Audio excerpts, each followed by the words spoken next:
Hi everyone.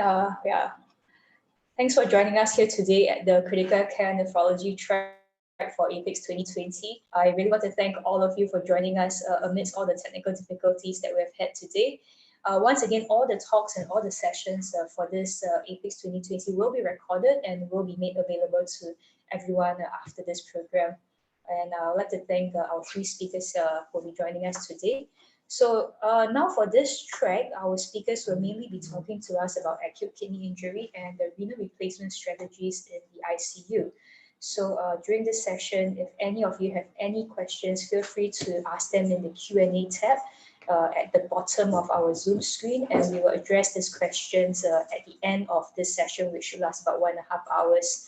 So of note, our second talk by Prof. Bagshaw from Canada is pre-recorded. So if you have any questions for him, we'll be compiling these questions and sending it to him. Following this, his replies will be posted onto our main APICS website in about 2 weeks' time. So without much further ado, I'm very happy to welcome our first speaker, Prof. Chen in. Prof. Chionh is the Chief of Renal Medicine at Changi General Hospital, and his special interests are in acute kidney injury and critical care nephrology. He was a research fellow at Italy's San Bartolo Hospital, which was one of the early forerunners in critical care nephrology. Prof. Chionh has also contributed several book chapters and publications in this field and continues to be very active in research and medical device development. So he'll be speaking to us today on the management of acute kidney injury, strategies and adaptations to a new world with COVID-19. Prof. Chionh, please. Hi, good afternoon. Okay, let me just get the slides up for everyone. There you go. Okay, I hope you can see the slides. All right. Okay, so thanks for spending Saturday afternoon with me, where we will go through some of my thoughts about the management of acute kidney injury, but taking into account the new world that we are in with COVID-19. All right, there has been a lot of information coming from COVID-19, but we have a big wave of papers coming in, not just through the traditional journals, but also through a lot of the preprint servers. Whatever I'm going to say that, next I'm going to have some disclaimers, because a lot of which is extrapolated data, and there is not much evidence currently to support specifically the treatment of COVID-related AKI. This is the outline of my talk.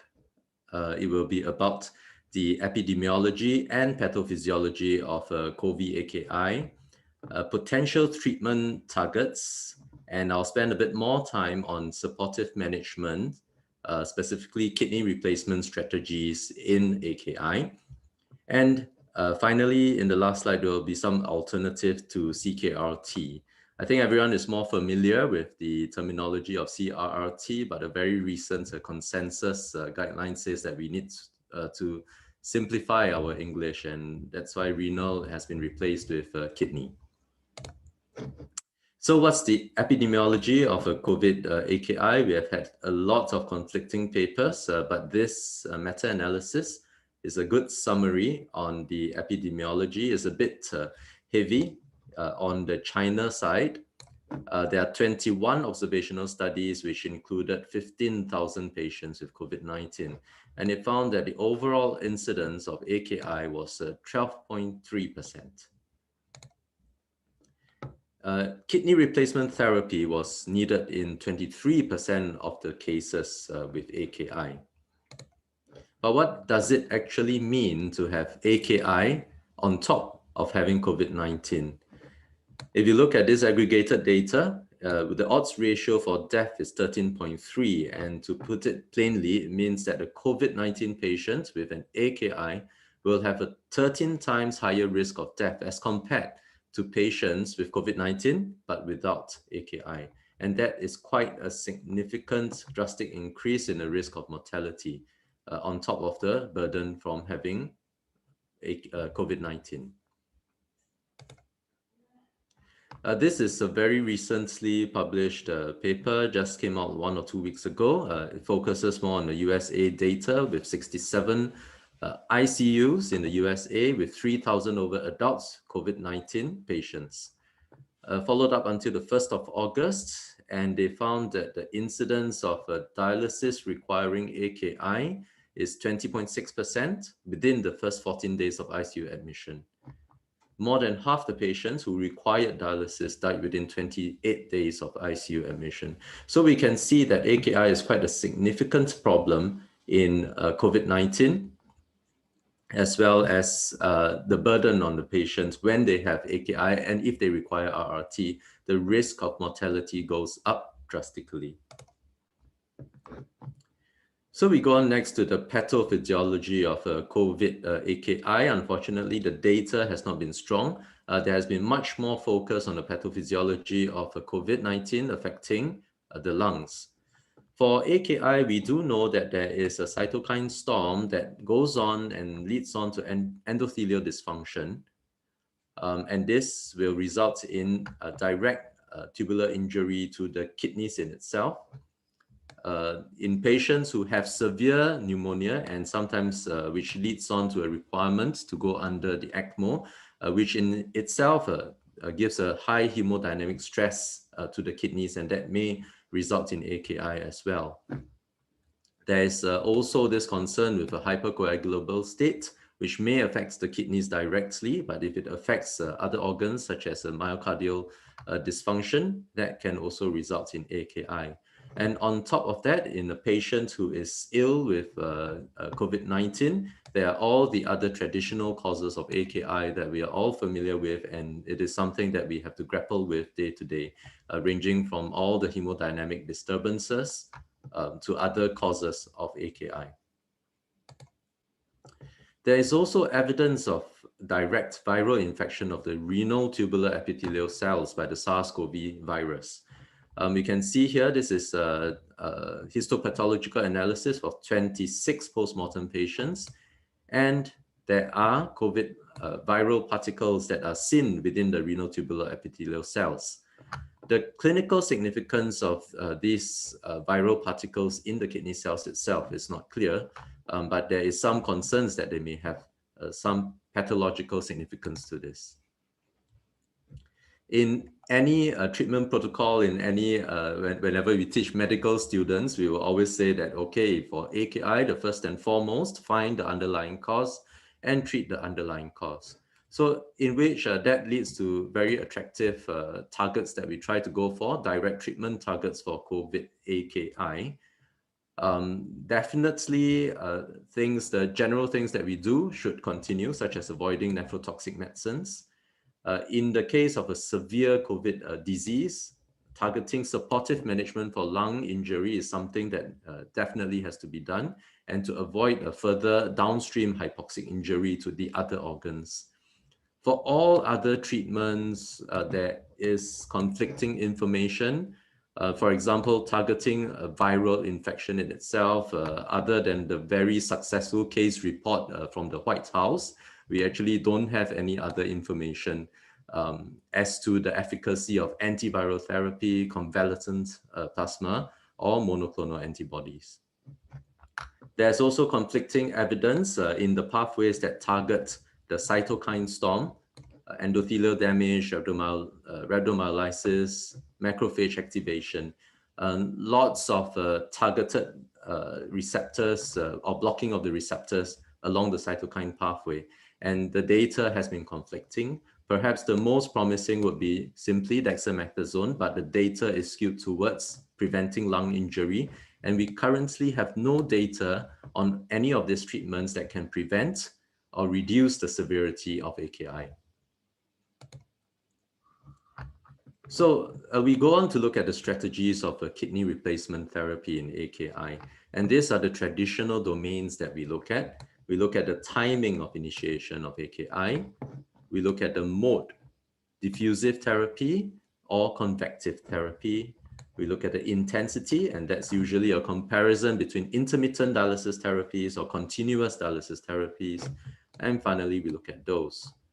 On top of which, with COVID-19 and the resource limitations, it brings forward the forefront concern of the need to conserve resource especially if we are hit by a second or third wave again. We go on to look at the timing. There has been quite a few good randomized controlled trials. Later on, we'll hear about the STARRT-AKI study from Sean Bagshaw.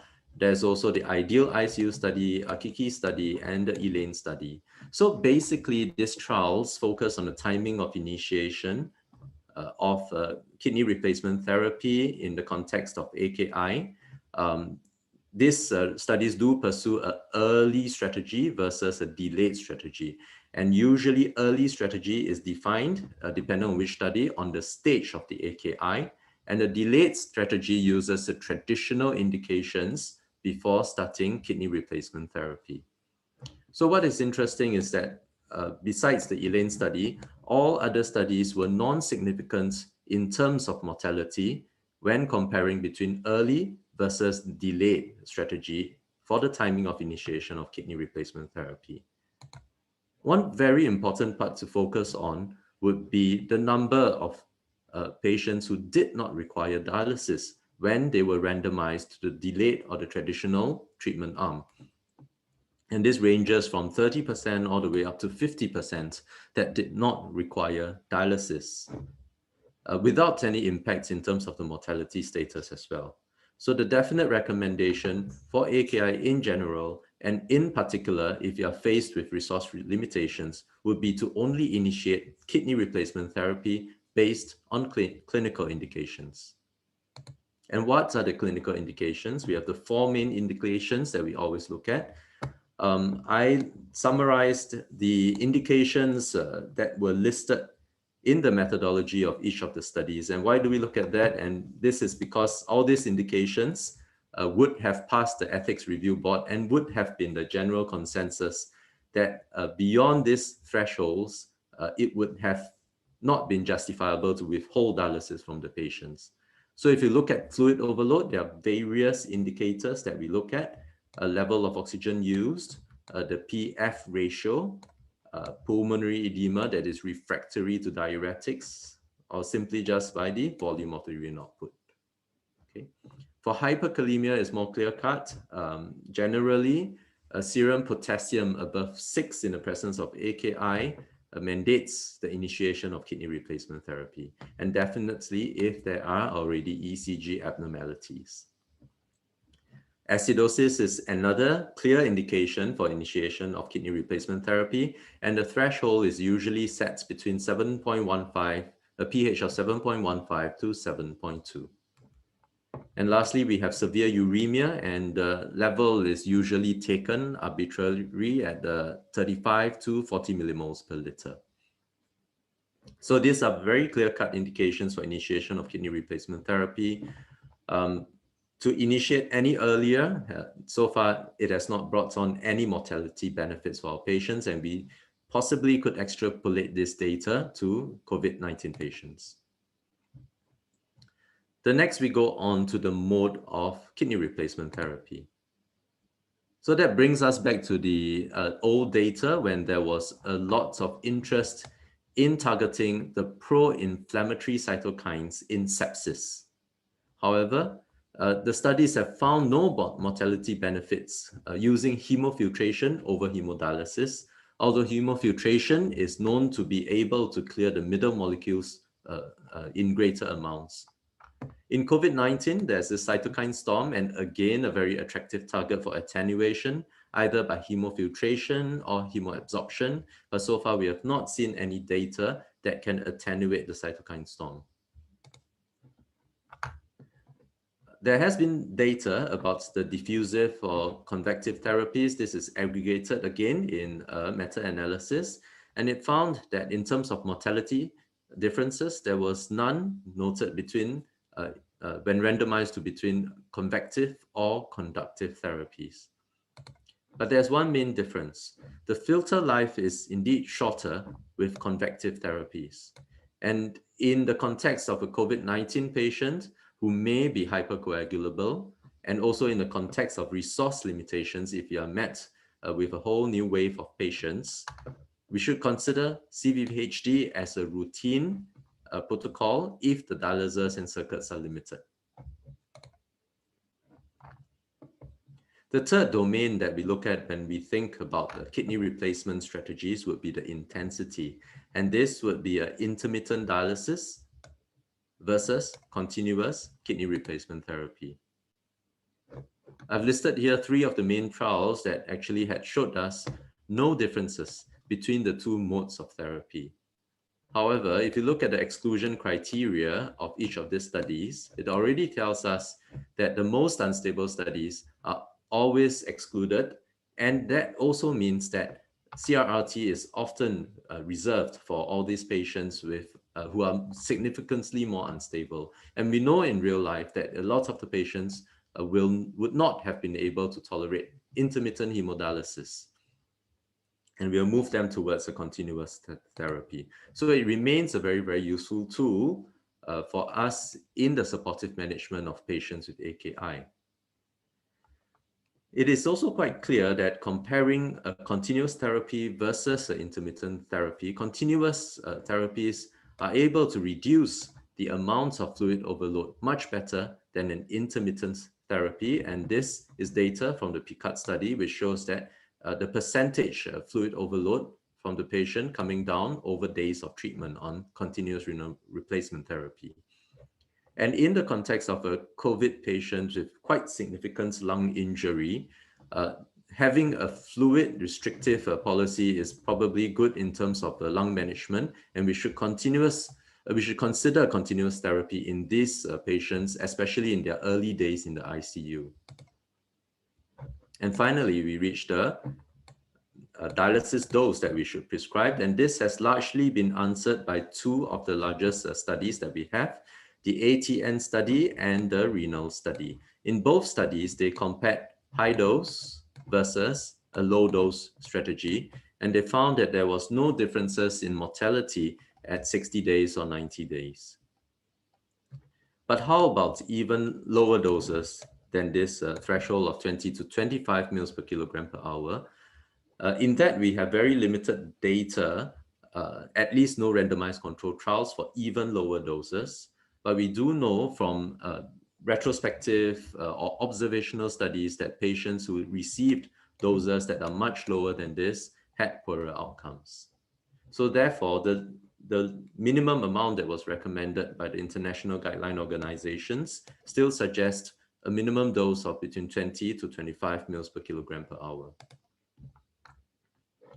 Together with a few of my colleagues from Singapore, we wrote up a paper which is published as a perspective, and I need to emphasize that this is a perspective and opinion-based article on how to ensure sustainability of a continuous kidney replacement therapy in the face of this extraordinary demand that we have seen in the past few months.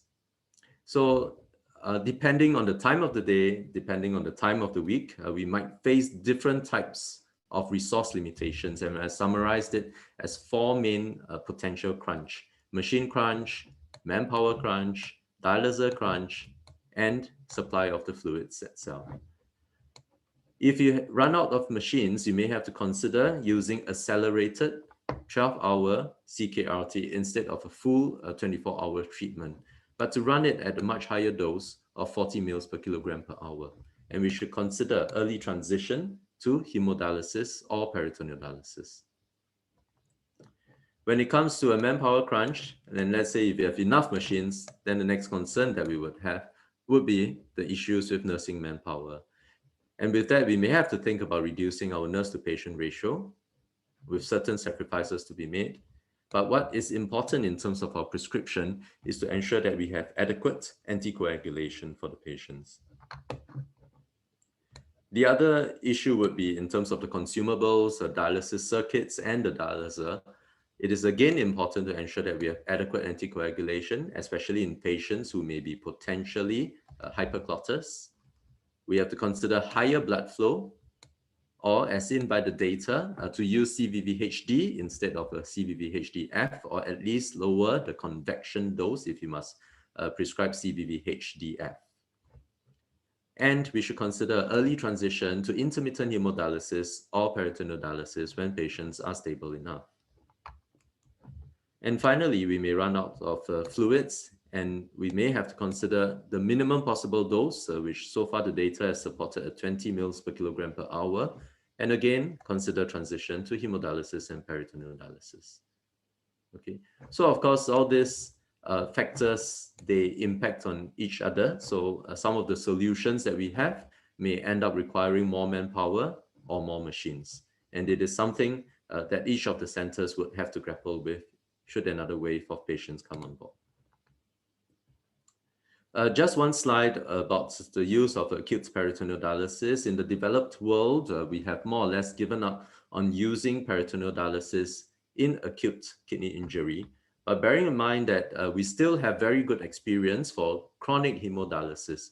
So at any time, it is not difficult for us to activate our acute PD program with our procedurists coming in to put the catheters and to mobilize the group of nephrologists to help out in sick patients. Okay, it's not very much a difference prescribing for acute PD versus chronic hemodialysis. So acute PD, based on the systematic review that was conducted a few years back, it seems to be as effective as other forms of dialysis in the management of AKI. But of course, randomized data has been very, very limited, and we do not have a very high level of evidence for this. But we definitely know that it does work. And we know that PD is relatively simple. It has very low infrastructure requirements. What is more important in this current context of shutdown amongst all the various countries, it has very different supply chains. The factories that manufacture it are separate and different. And also in terms of the manpower, it has a lower entry level of skill sets. You do not need an ICU trained nurse. You can get a nurse from the dialysis pool or even from the general ward. And for that matter, it is possible to train caregivers without any prior nursing skills to take up peritoneal dialysis within 1 or 2 days. It is definitely simple to prescribe, although we have it in the context of AKI, there need to be some adjustments to be made. This is the paper that I had written up with Fred Finkelstein and Claudio Ronco, and we came up with a very simplified equation for us to estimate the total dialysate volume required in order to hit the minimum dose. When this is published, it is accepted by IMPRESS. It will come together with an online calculator that will help us with the prescription of peritoneal dialysis in acute kidney injury. So in conclusion, without any evidence that can support or any strong evidence, what we can do is to maintain our current practices in the management of acute kidney injury. But we should also keep an eye out on the available resources, especially if a big wave of patient comes in. When it comes to strategies for COVID-AKI, definitely we will want a target therapy as and when the evidence becomes available. And as always, we must continue with supportive therapy. And in kidney replacement therapy, we keep an eye on the timing, mode, intensity, and the dose, and taking into account your available resources such as ICU beds, machines, and manpower. And with that, I leave you with quotes from 3 historical figures who are very used to looking at contingency planning. Okay, and the most eloquent is Mike Tyson over here. Thank you.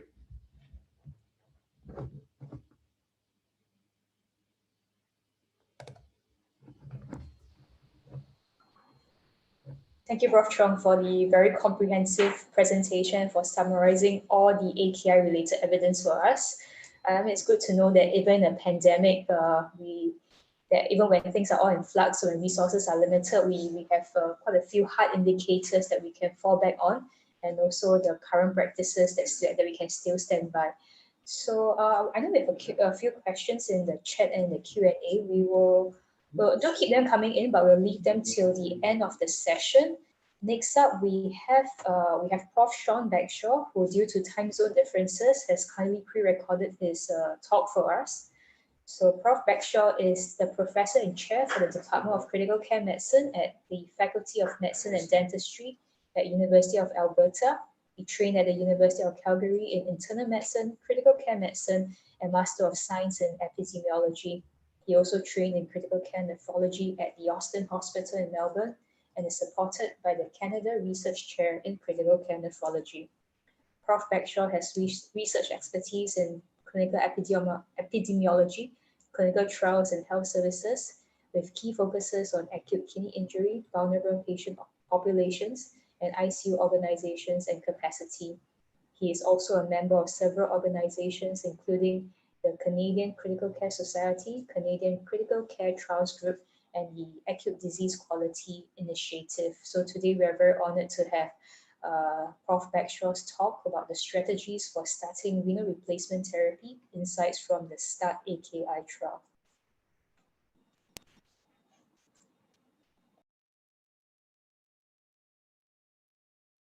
Is Chionh Bagshaw. I'm an intensivist and clinician scientist from the University of Alberta in Edmonton, Canada. And it's a pleasure to be speaking to you today about strategies for starting RRT, insights from the STARRT-AKI trial. I'd like to thank the organizers of the Asia Pacific Intensive Care Symposium for the opportunity. I have these disclosures, which I'd be happy to discuss. If anyone has questions, please contact me at your convenience. Well, we're in the midst of a pandemic, and it's interesting to note that in Singapore, there's been about 58,000 cases thus far, about 9,800 cases per million population, about 27 deaths total, amazing, 4.6 deaths per million population. However, in my country, Canada, there's actually been 175,000 cases, and while a lower case per million population at 4,500, the deaths have been 50-fold higher than that experienced in Singapore. I want to talk a little bit about this because I think acute kidney injury has been recognized as a syndrome commonly affiliated with patients who are infected with COVID-19. So this is a cohort study that was recently published of around 4,000 hospitalized patients, of which 24% were admitted to the intensive care unit. AKI occurred in 46% overall, and 19% actually received renal replacement therapy. If we look at the ICU specifically, 76% of patients developed acute kidney injury and 32% overall were treated with renal replacement therapy. Looking at some more data, this is important because it's believed that acute kidney injury in the context of COVID-19 may have a distinct pathophysiology. Now, it is important for us to recognize there are a series of baseline susceptibilities. These include older age, male sex, baseline comorbidities such as diabetes, hypertension, heart failure, and cirrhosis. All of these can modify risk of acute kidney injury and critical illness. There's also issues around the complications of critical illness itself and the treatments that we use to support these patients, including episodes of hypotension or shock, strategies around fluid management, the use of PEEP and positive pressure ventilation, not to mention other nephrotoxic medications. But there's also some concern that there may be COVID-19 specific pathophysiologic mechanisms contributing to acute kidney injury, including direct viral infiltration into the podocytes, melangiocells, and epithelium of kidney tissue, exerting a direct cytopathic effect, but also renin-angiotensin-aldosterone dysregulation, microangiopathy and microthrombi, and pigment nephropathy, including rhabdomyolysis. Collectively, all these things may be contributing to the high incidence of acute kidney injury that we're seeing. It is worth noting in this systematic review recently published that around 30% of all patients across all studies seem to develop acute kidney injury in ICU settings, and their mortality is 4.6-fold higher than if they did not have acute kidney injury. What is also interesting as well is that mortality in one cohort study, one of the larger ones, suggested that mortality amongst patients with severe acute kidney injury in ICU settings approached 77%. Now, probably the most comprehensive data on renal support in ICU comes from ICNARC in the UK, and it was suggesting that approximately 1 in 4 patients were treated with renal replacement therapy.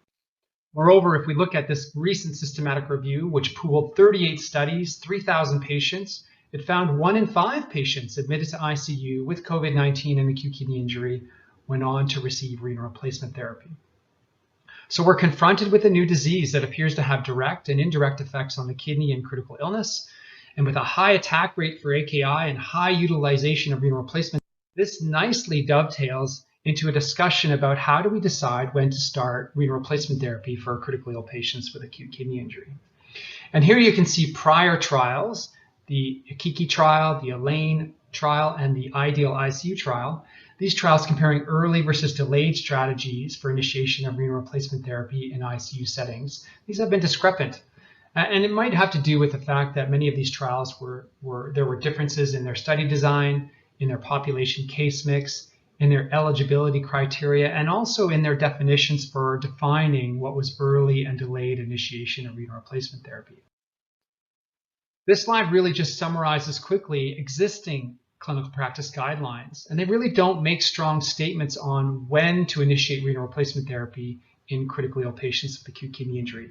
The statements are sensible, and generally there is harmony around initiation urgently in patients who have life-threatening complications of acute kidney injury. But these guidelines now are more than 10 years old and deserve updating following publication of these recent trials and the STARRT-AKI trial, which we'll dovetail into now. So in the STARRT-AKI program, our original research question proposed was, does the accelerated or early initiation of renal replacement therapy in critically ill patients with acute kidney injury reduce 90-day all-cause mortality and non-recovery of function compared with patients allocated to a standard strategy? And I think our original hypothesis was that earlier initiation of renal replacement therapy would reduce mortality and would result in greater recovery of kidney function. So the trial was a multi-center, open-label, randomized controlled trial of accelerated versus conservative strategies for the initiation of renal replacement therapy in 2,866 critically ill patients with severe acute kidney injury. Now, this sample size estimation was based on a control event rate of 40% mortality at 90 days. It was powered at 90% to detect an absolute risk reduction of 6% in the primary endpoint, and we inflated this 3% to account for potential protocol violations, loss to follow-up, and withdrawal of consent. In the end, we activated 168 centers in 15 countries, and our final tally was 3,019 patients randomized. The first patient in October 2015, the last patient in September 2019.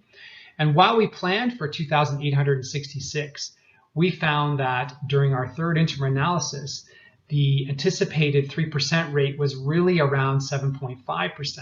So we wrote to the DSMB and asked for their support to extend recruitment to 3,000 patients. And we did this for two reasons. One was to replace the patients lost due to protocol violations, loss to follow-up, consent withdrawals, and retrospective determination of non-eligibility, but also because our colleagues in the United Kingdom had just started initiating sites and were recruiting patients quite readily. We did publish our protocol and our detailed statistical analysis plan prior to enrollment of the final patient in the trial. And just to recap, our eligibility criteria, which effectively remained unchanged for the duration of the trial, include these inclusion criteria: adults admitted to ICUs with evidence of kidney dysfunction and having severe AKI defined by one of the following three criteria: twofold increase in serum creatinine, an achievement of serum creatinine greater than 354 with evidence of a minimum rise of 27 micromoles, urine output less than 6 mils per kilo in the preceding 12 hours. Our exclusion criteria included potassiums greater than 5.5 and a bicarb less than 15, based on the fact that equipoise would be less likely under these circumstances, and these patients would go on to likely need renal replacement therapy in the next few hours. The presence of a drug overdose, lack of commitment to escalating care, any RRT within the preceding 12 months, or a kidney transplant within the preceding 1 year, advanced chronic kidney disease with an eGFR less than 20 at baseline, and the presence or strong clinical suspicion of an alternative etiology for acute kidney injury that would require a specific treatment regimen. Now, if all inclusion and none of those exclusion criteria were met, then patients were said to be provisionally eligible, and there were two final exclusion criteria. The first, clinicians caring for the patient believed that immediate RRT initiation was mandated, and then the second was clinicians caring for the patient believed that deferral of RRT initiation was absolutely mandated.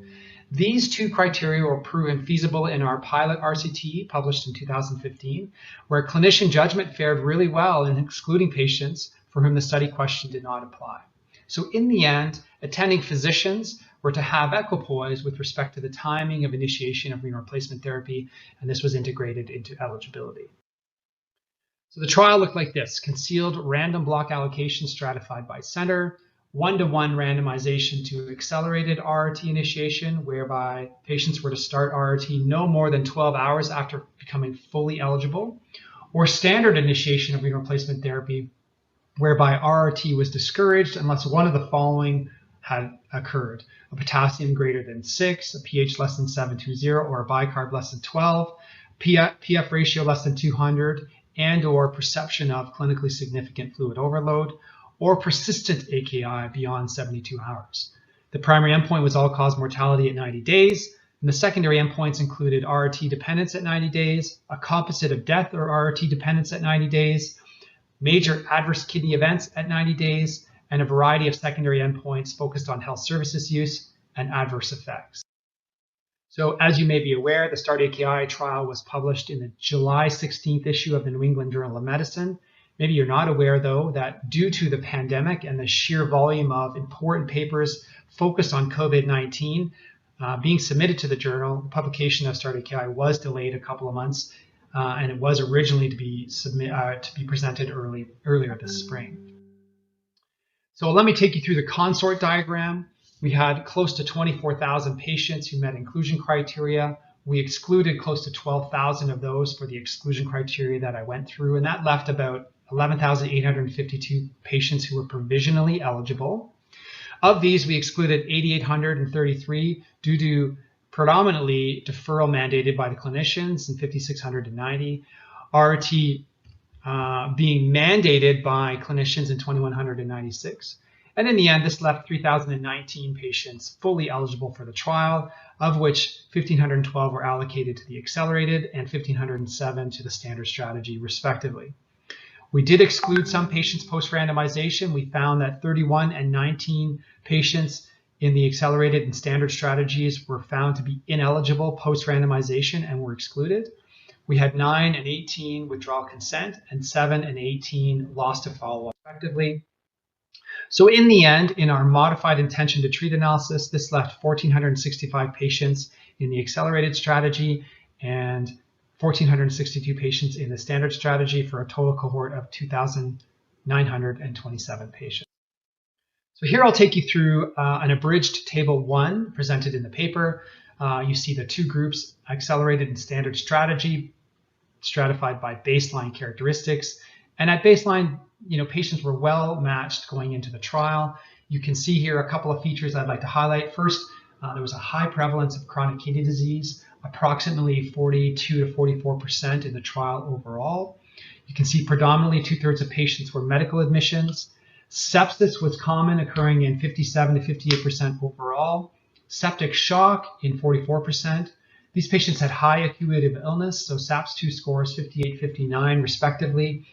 And you can see here with the SOFA scores that these patients really had acute kidney injury in the context of multi-organ dysfunction. So 3/4 of patients vented at baseline, 2/3 of patients plus receiving vasoactive support at baseline.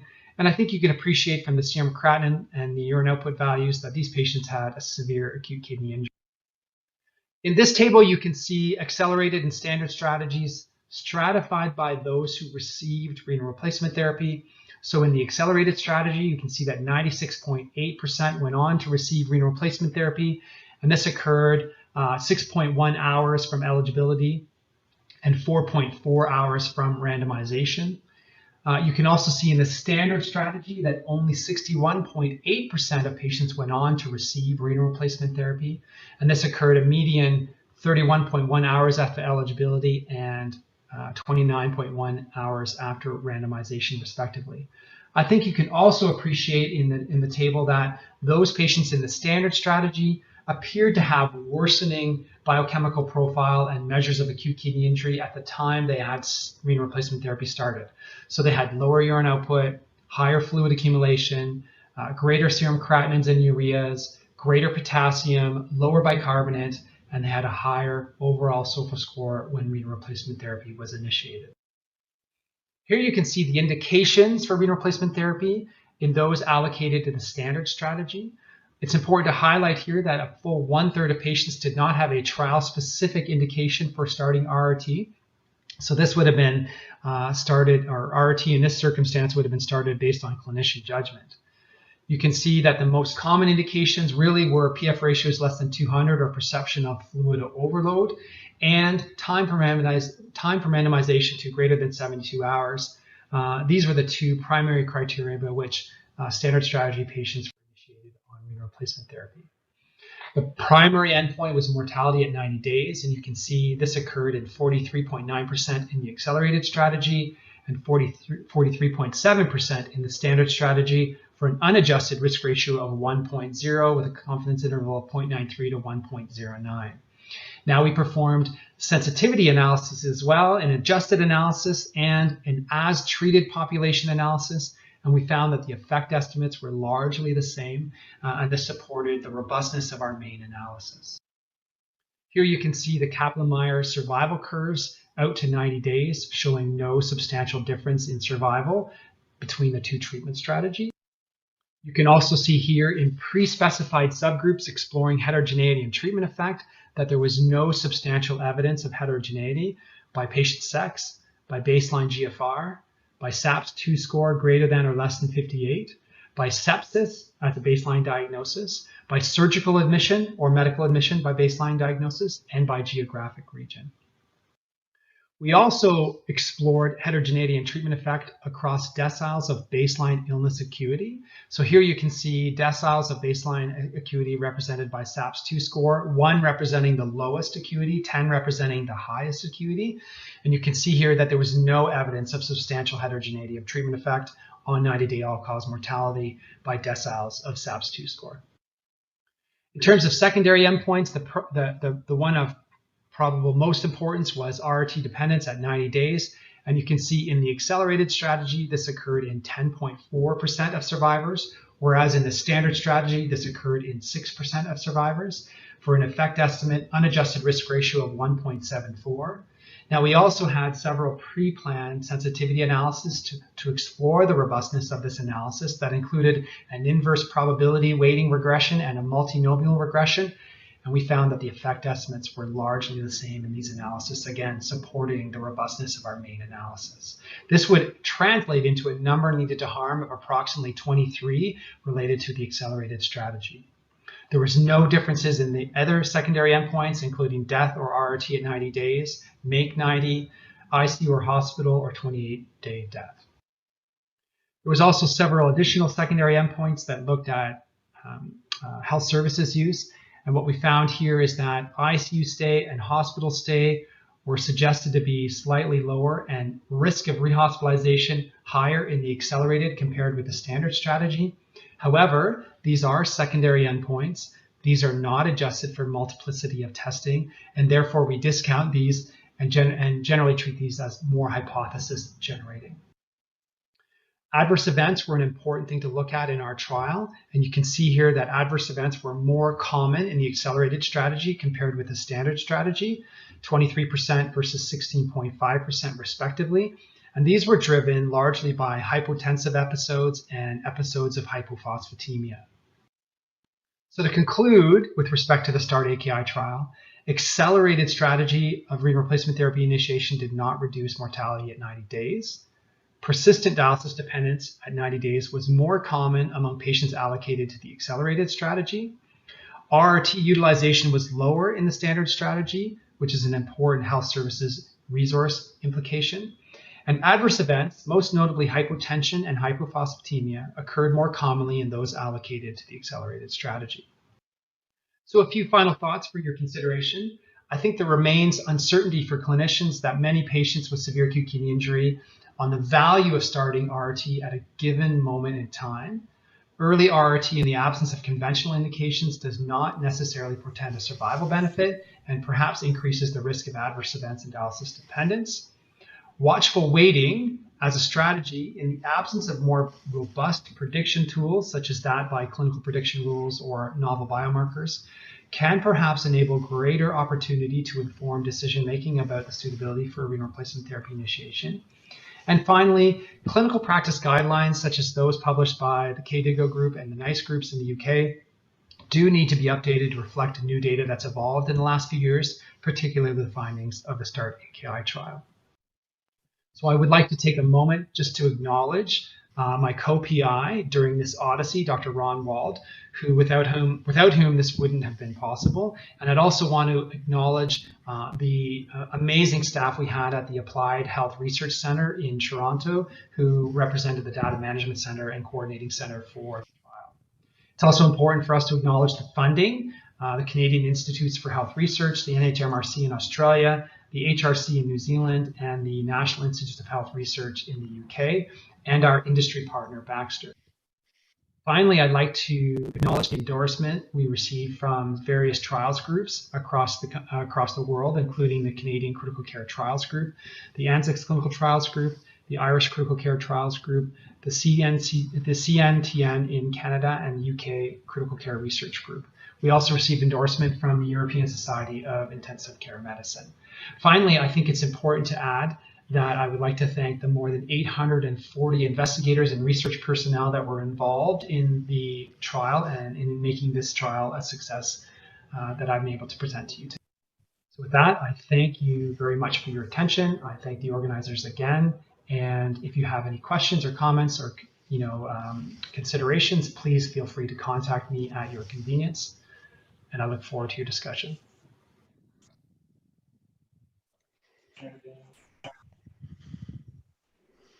Once again, we thank Prof. Bagshaw for that very valuable session on sharing with us the STARRT-AKI trial.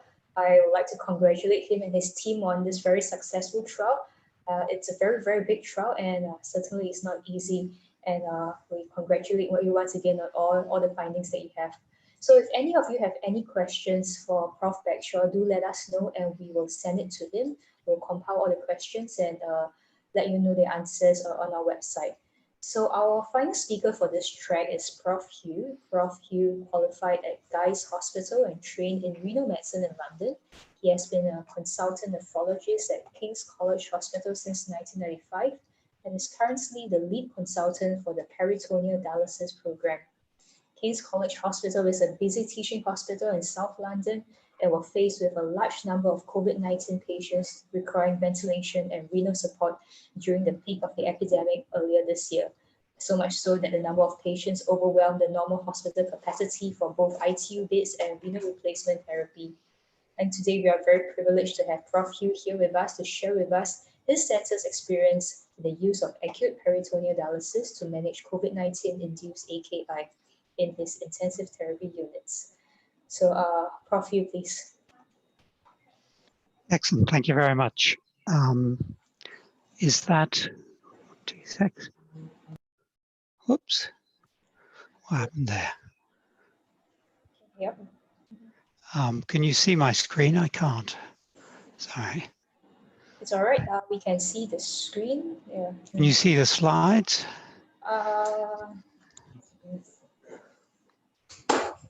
There we go. You can now, I assume. Can you see my slide? We can see your slides here. Brilliant. Excellent. Thank you very much. I thank you very much for the invitation to talk about our experience of managing acute kidney injury at King's during the COVID crisis that occurred a few months ago. As you've heard, King's is a busy central London teaching hospital, and we are very struck by the COVID epidemic starting in March this year.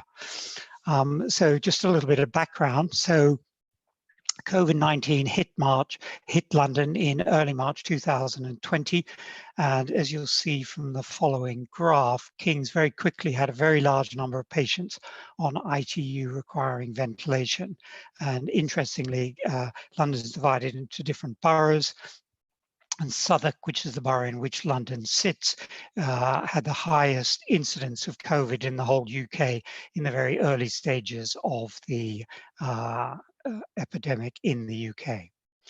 So this is a graph of the what happened with the COVID epidemic. So the bars represent the number of patients with COVID on ITU. The large majority requiring ventilation at some point. So you can see that the first case occurred on the 1st of March, and by mid-March we were seeing a very large number of patients arriving in ITU.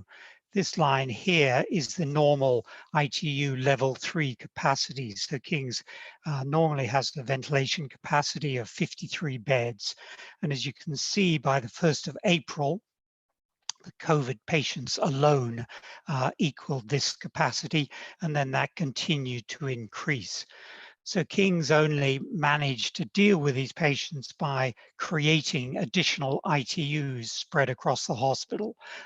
We opened ITUs in a whole variety of different places.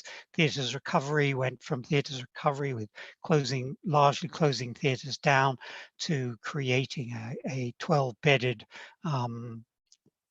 ITU to ventilate patients. It also obviously required not only bed capacity, but staff. So staff were recruited from throughout the hospital, both using people who trained in critical care and nursing and medical staff from other parts of the hospital. The other thing, as we heard from the earlier talk, is that it turned out that AKI was much commoner than we originally thought. The data from China suggests that the incidence of AKI in acute COVID and severe COVID was really quite low, at probably less than 5%, but it was very quickly clear at King's and then subsequently elsewhere in the Western world that actually the incidence of dialysis requiring COVID was much higher. And certainly in the early stages of King's, up to about 50% of the COVID patients admitted to ITU and ventilated required renal replacement therapy or kidney replacement therapy. As the epidemic continued, we got a bit better at managing this and the incidence fell somewhat, but even so, still very high. This exposed quite quickly a problem, which was that there was going to be a shortage of the CVVH machines. King's normally has 23 machines to do hemofiltration on the 53 or 70 ITU beds, and it was clear very quickly that this capacity was going to be overwhelmed. And then the subsequent thing, as we heard earlier on for the other crunchers, was that we realized quite quickly that we were also going to become short of filters and of fluids. And that was both a whole national problem across the whole UK, and also then quickly became an international problem, and there was a shortage of both filters and hemofiltration fluid across all of Europe. And therefore, by mid-March, we realized we needed to be considering other forms of renal replacement therapy.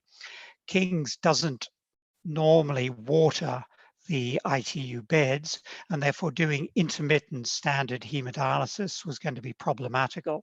And therefore, we started to consider whether we could do acute peritoneal dialysis in these patients. We heard earlier on about the data about doing acute peritoneal dialysis on ITU.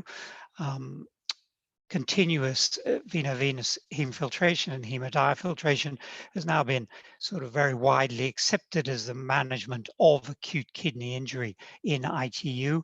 There are a number of studies, the two studies on the left and the one on the right, randomized studies looking at high volume peritoneal dialysis versus some form of extracorporeal treatment, either hemodialysis, extended hemodialysis, or hemofiltration.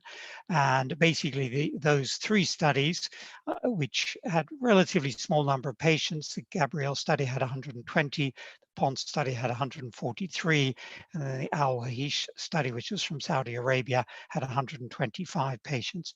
And basically those studies showed that the outcomes for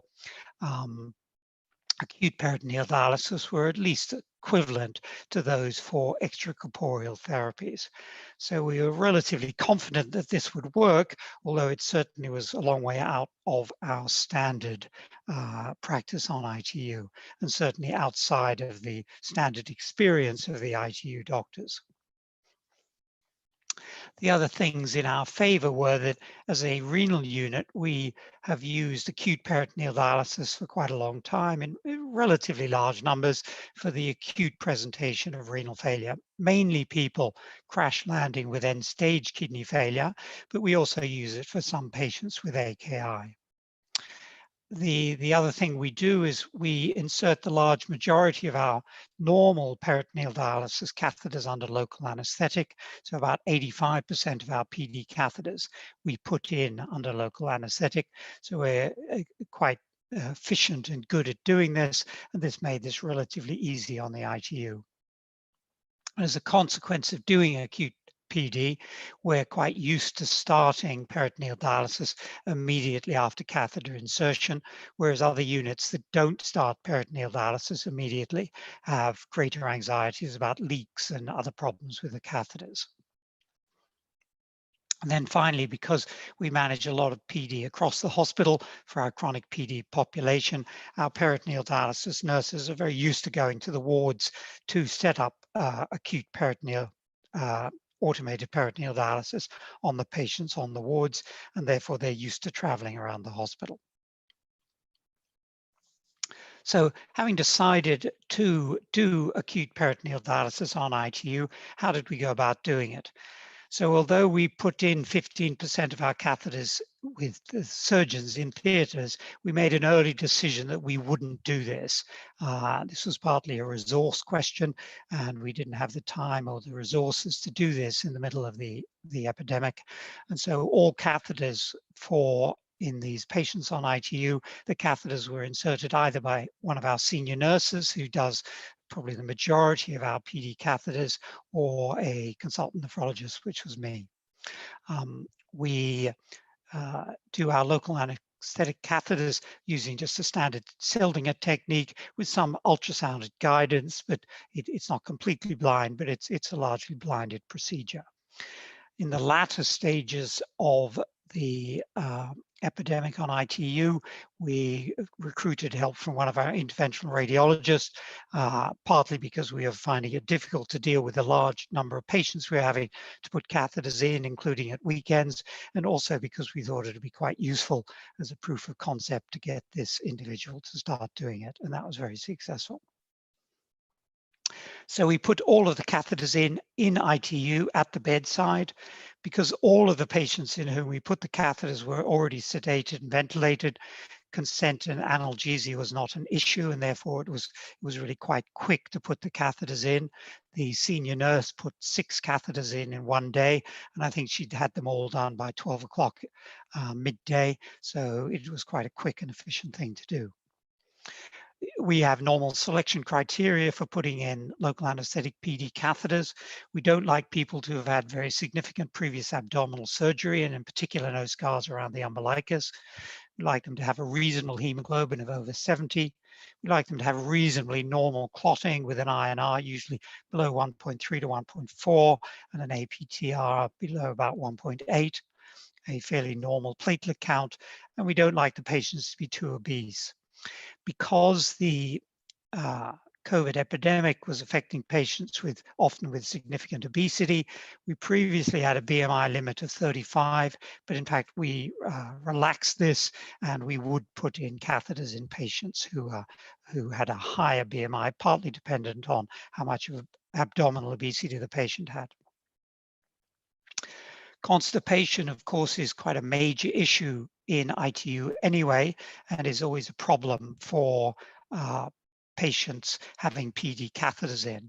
So we gave all patients who we were going to put a catheter in Citrafleet on 2 occasions in the preceding 24 hours. And then if we felt they hadn't had their bowels open, we often had to repeat that, or sometimes had to repeat that and also give a phosphate enema. But in fact, in most patients, that was not a particularly big issue. Normally, we would give a gram of intravenous vancomycin prior to the procedure, but we only did that in the patients who were not already on broad-spectrum antibiotics. And most of these patients, because of the nature of their illness, were already on antibiotics.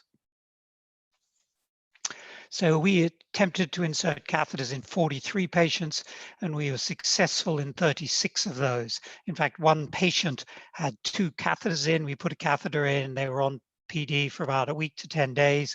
They recovered function. We took the catheter out, perhaps foolishly. And then about a week later, the patient's still on ITU, had a further episode of acute kidney injury, so we had to put the catheter back in. So we actually put in 37 catheters, but it was in 43 patients. Of those, so we had 7 failures. In 2 of the patients, we got into the peritoneal cavity. We were unable to advance the wire in 1. And in 1, we aspirated air, indicating we'd probably punctured the bowel. So we abandoned the procedure. There were no sequelae. The patient's abdomen was fine. And that's been our previous experience of putting a needle into the bowel.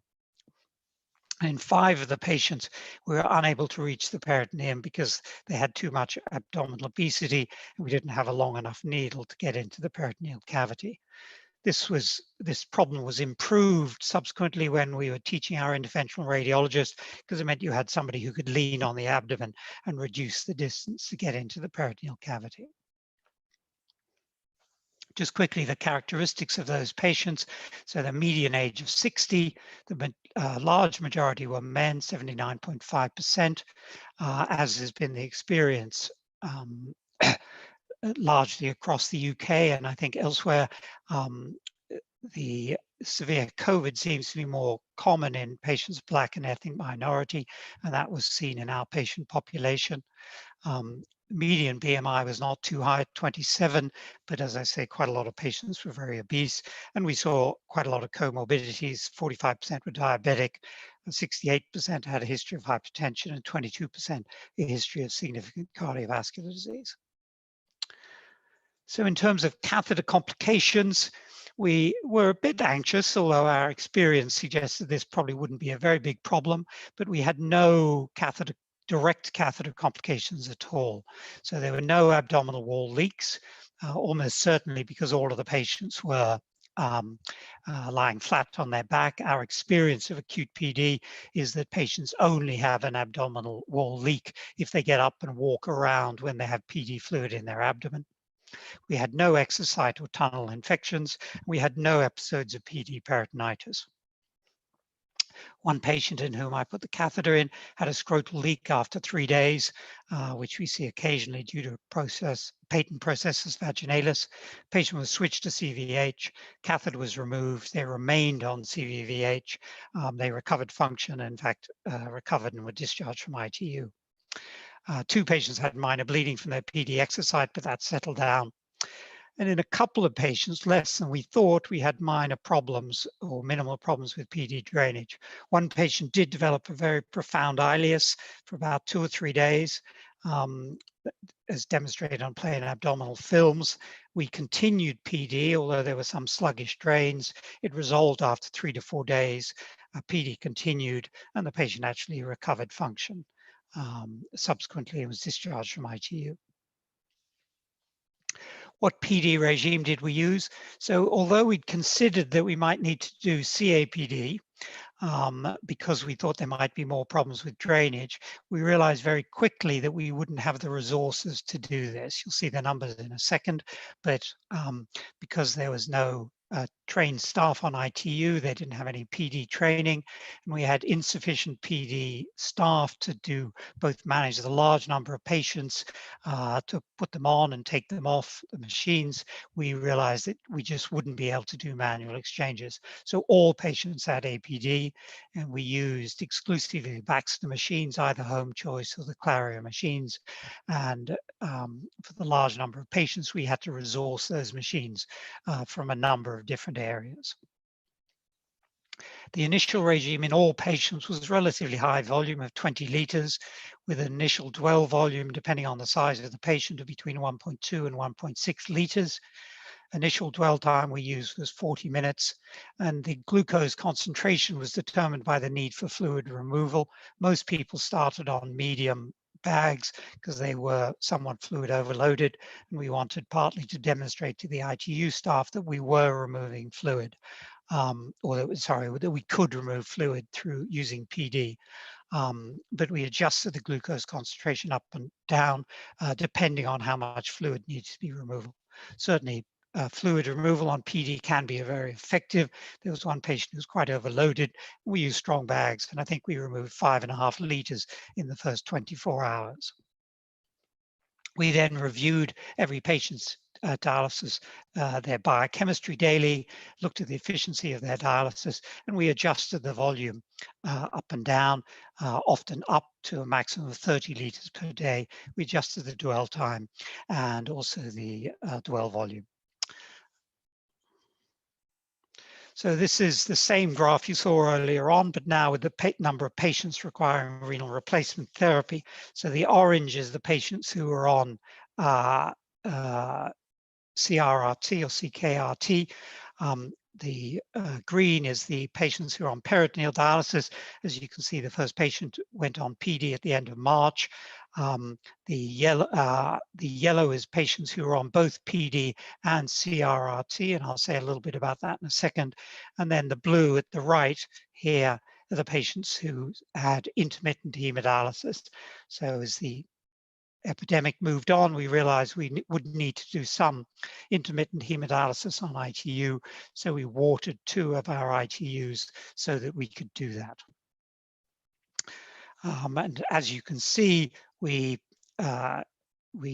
ended up doing a relatively large number of patients on peritoneal dialysis. This is just a graph showing patients who had the 36 patients who received PD on ICU. On the right hand is patients where they only had peritoneal dialysis, and on the left is where they had CRRT.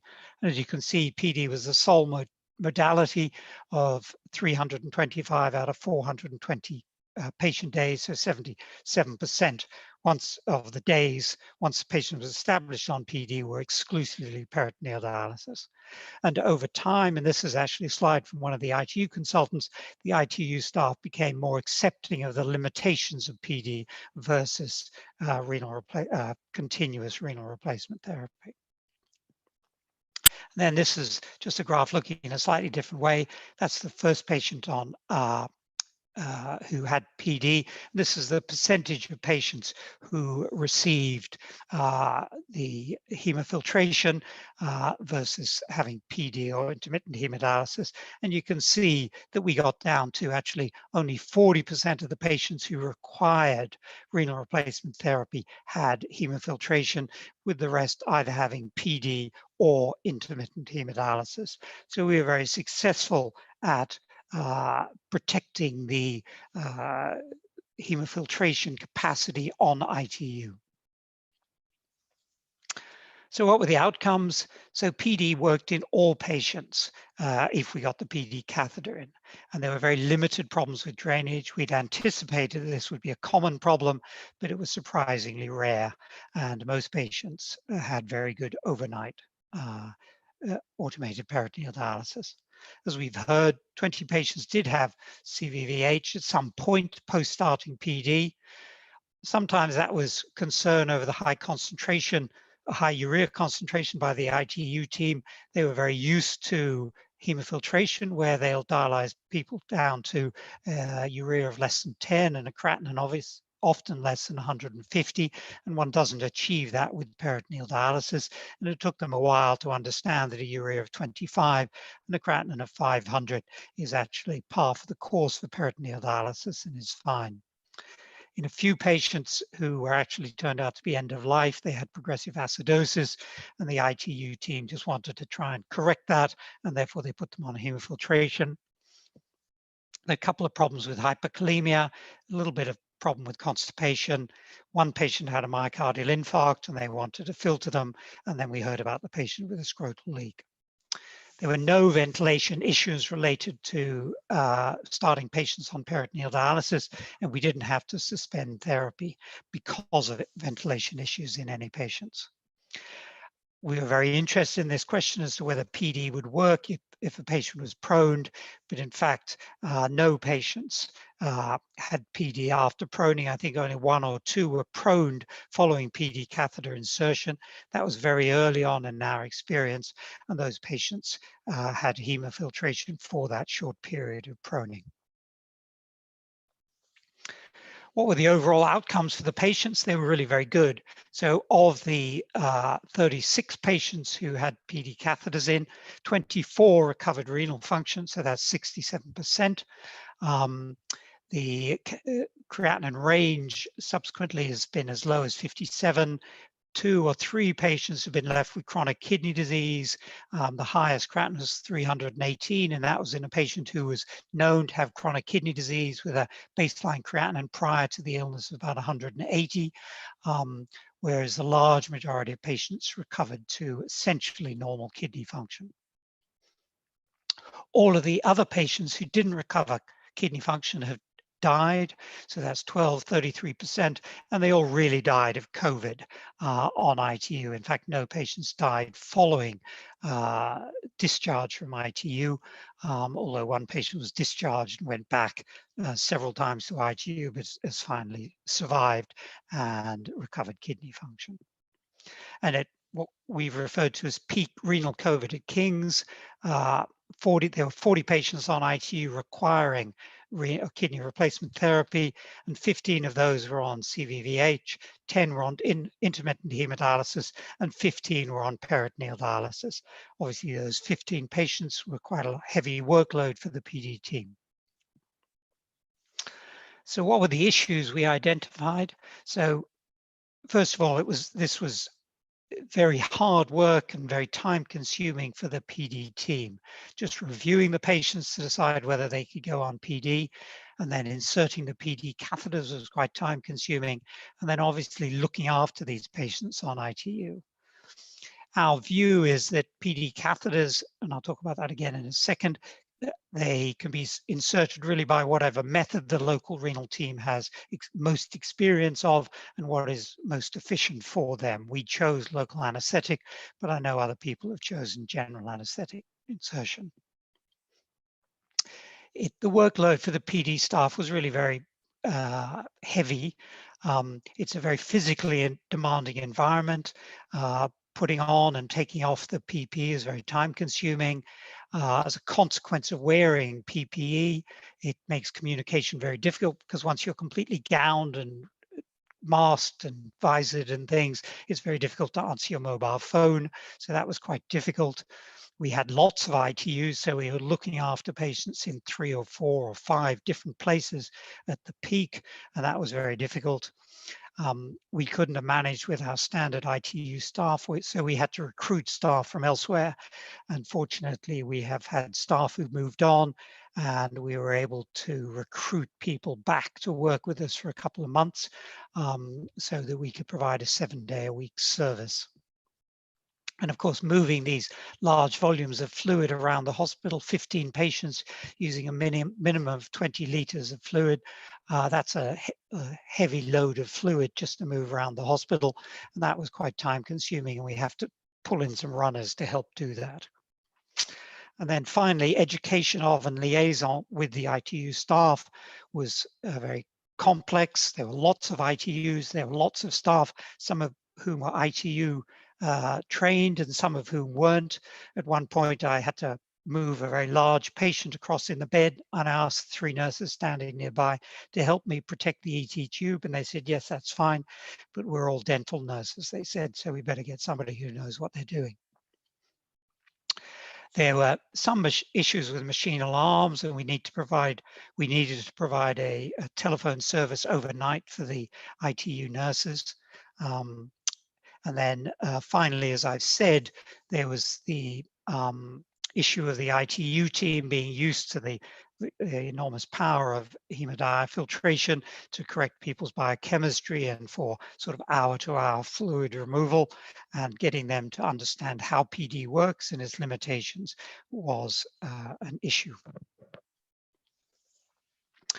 What about the international experience of using acute PD in COVID?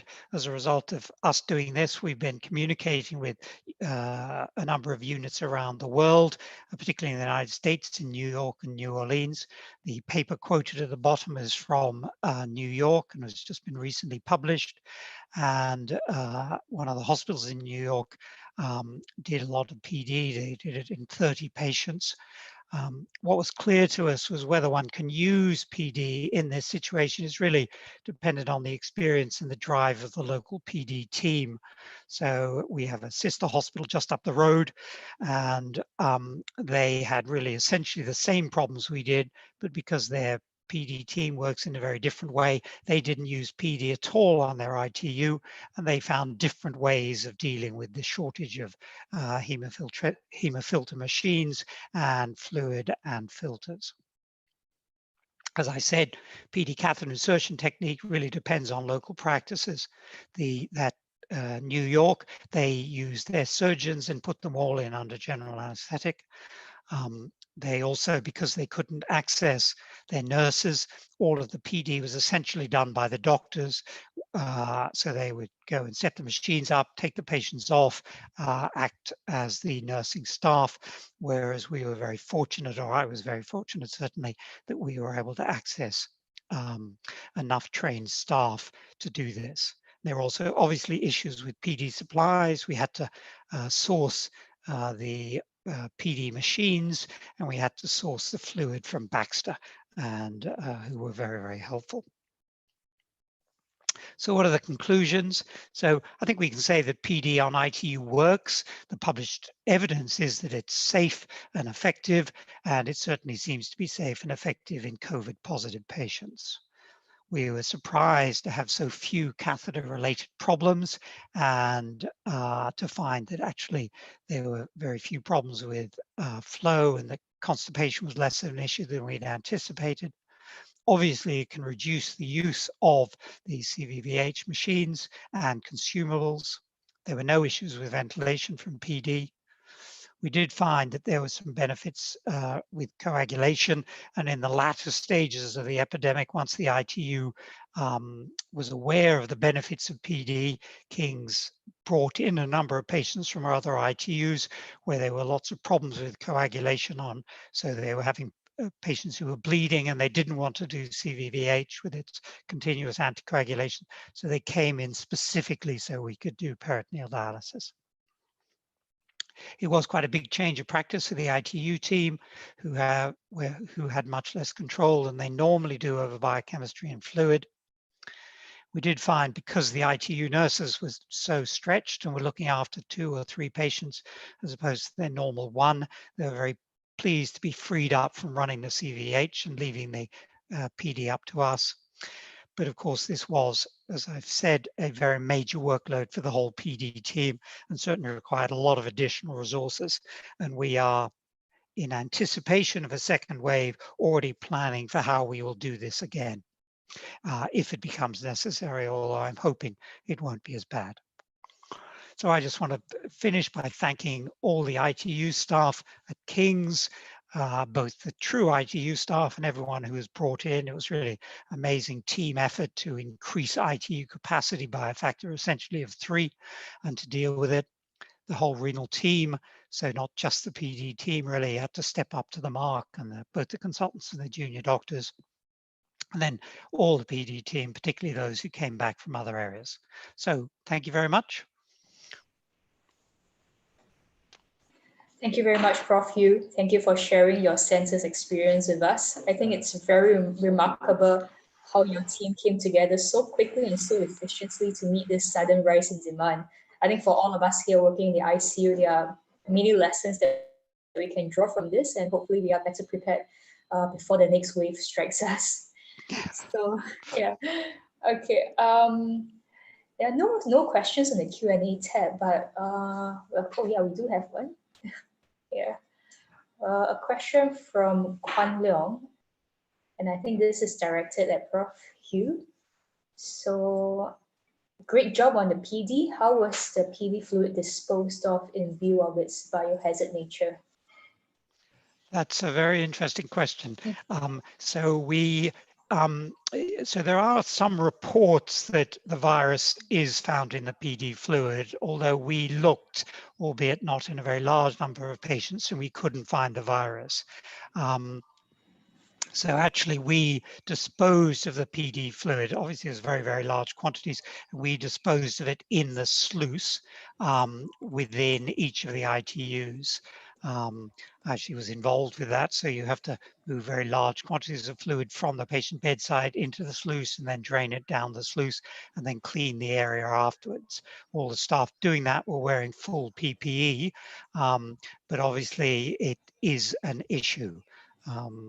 I think we're aware that there are a number of studies going on, certainly in the UK, to look at sewerage to see, to use that to track coronavirus outbreaks and see if you can identify that it's occurring earlier.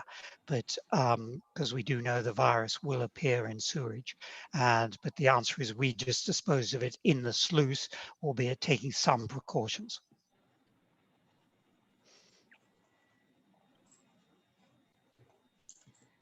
Thanks, Prof. Prof Hugh, I also have a question. I'm very impressed that there were no ventilation issues with PD. And I think given that COVID patients actually may have a lot of respiratory or oxygenation problems, are there any tips from you and your team, or how did you mitigate those potential ventilatory problems? Was it the choice of anything in particular?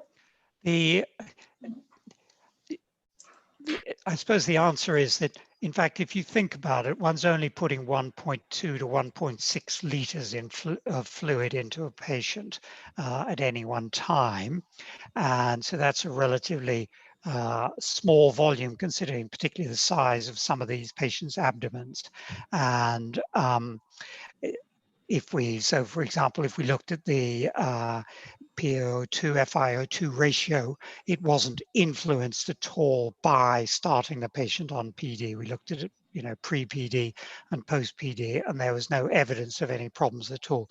The ITU team were a bit anxious about that, but in fact, it wasn't an issue. Quite a lot of the patients actually already had ascites. So when you put the PD catheter in, they had some acidic fluid, not liters and liters, but putting the PD catheter in, and then if you drained it out, we would often drain 500 or a liter of acidic fluid. So it may well be that a lot of these patients already have some fluid in their abdominal space, and putting them, or in their peritoneal space, and putting them on PD actually doesn't increase that volume because you drain it out anyway. But it's not been an issue. As I said, we were interested in this question of proning and putting a patient on PD. There's relatively limited published evidence previously on doing peritoneal dialysis in a prone patient. But the limited evidence we've seen seems to be that PD does work in a prone patient, and it doesn't, if you put fluid in the peritoneal cavity, it doesn't alter the ventilatory parameters when you're doing PD in a prone patient. But we were very interested to measure that, and we were going to transduce the pressure within the peritoneal cavity to see whether the pressures changed as a result of putting the patient on PD when they were prone, but we weren't able to do that. Thank you, Prof. That's really quite a relief to know, and that we do have solutions for this. Yeah. I'm also curious about, some of these patients may have quite a bit of pulmonary edema. How efficient is the fluid remover given the glucose solutions that you were using? As I said, PD does remove fluid from patients very effectively. If you use high glucose bags, you can remove large quantities of fluid. In one patient, as I say, we in 24 hours removed 5.5 liters. This might be slightly controversial to say to an ITU audience. CVVH is clearly a very powerful form of renal replacement therapy. And as a renal physician, one of my anxieties is that it's perhaps slightly more powerful than is really desirable, in that it's very effective at removing fluid, it's very effective at improving patients' biochemistry. And because ITU, understandably, is very often their focus is on ventilation and cardiovascular factors, I think patients are often run quite dry. And so our view was, in fact, that putting patients on PD, quite a lot of the patients were quite dry when they went on because they'd already been on hemofiltration for a period of time. And PD was an opportunity to make them less dry. And we found that a fair number of patients in the 3 or 4 days after we put in the PD catheter, their urine volume started to increase and they started to recover kidney function. Obviously, we can't say in any way, because this isn't in any way a controlled study, that was as a result of putting the patients on PD. But the bottom line is that if you want to remove fluid with a patient on PD, you can do that quite effectively. The answer is, I think, that quite a lot of patients on ITU are being run quite dry. That may well help their ventilation status, but is potentially not good for them in terms of renal perfusion and recovery of kidney function. That, of course, may be a small price to pay for, enable one to continue to ventilate the patient and give them good oxygenation. Thank you, Prof. Those are certainly very remarkable and valuable perspectives. And for Prof. Chionh, I also have a question for Prof. Chionh. So personally, I'm wondering, this is a question with regards to systemic anticoagulation. I'm wondering, because in our Asian population, we know that the Chinese anecdotally tend to bleed a bit more. But do you think in particular for COVID patients, should we blanket start systemic anticoagulation given that this hypercoagulable state is part of the pathophysiology for AKI? Right. This is an area that we don't really have an idea on whether or not systemic anticoagulation does help. Not in terms of this general coagulability of the patients, or even for the context of doing RRT for the patients. No, yeah. So basically, we don't have enough information other than to try to identify those patients who are at risk of of coagulation, and then to administer systemic anticoagulation for these patients. So I'll presume that there is no special modifications to the RRT associated anticoagulation protocols for these patients, or should we start thinking about any modifications? We were thinking for the patients that are hypercoagulable while on a regional citrate anticoagulation to add on a systemic heparin anticoagulation. But that's just something of a backup plan that we never really had to activate. Yeah. Cross fingers, yeah. We don't really know. All right. Okay. I think thank you very much to both my speakers, Prof. Hugh and Prof. Chionh. Thank you for joining us today. And to all our participants, thank you for joining us this afternoon here in Singapore. And of course, if any, all right, we just have one more question here on the panel chat. We do have about 3 minutes. We could quickly answer this. Yeah. This is from Barnaby. How often do you send a cell count on the peritoneal fluid? I think this is for Prof. Hugh. Any evidence of peritonitis? Do you track a fall in albumin in comparison to CRRT? So in our normal patient population, we will really only send cell count if the fluid is cloudy. Or if the patient has significant abdominal pain or something. In ITU, we did send cell counts, and they were all low. And as I say, patients didn't develop cloudy fluid, and so we had no episodes of PD peritonitis. I do think fluid becoming cloudy is a very good marker of PD peritonitis, and a patient will not develop PD peritonitis, cannot be developing PD peritonitis if they maintain clear fluid. The fluid always will become cloudy. So the answer is we didn't routinely send fluid for cell counts or culture because none of the patients developed cloudy fluid. Of course, many of the patients were on broad spectrum antibiotics anyway, for other reasons, and I suppose it's possible that hid episodes of PD peritonitis, but untreated PD peritonitis will not just get better of its own accord. It does get progressively worse. So I don't think we were missing episodes of PD peritonitis. All right, thank you, Prof. Hugh. All right, so I mean, if there are any further questions, you can always drop us a note on the APICS website or on our social media. Once again, I thank Prof. Hugh and Prof. Chionh for joining us, and to all our participants. Our website is up and running now, so do join in any of the rest of the tracks if you are interested in it.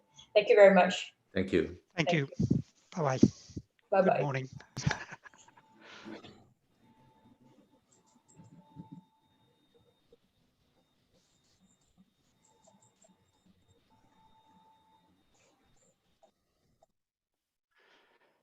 Thank you very much. I enjoyed that, Ruth. That was good. Thank you, Prof. Yeah. So I think it's hopefully a little warmer on your side now. It is a little warm, and the sun's sort of come up, although it's not sunny. Anyway, I'm going to go have some breakfast and a cup of coffee. Okay. All right, Thank you very much. Thank you very much. Thank you. Bye-bye. Bye-bye.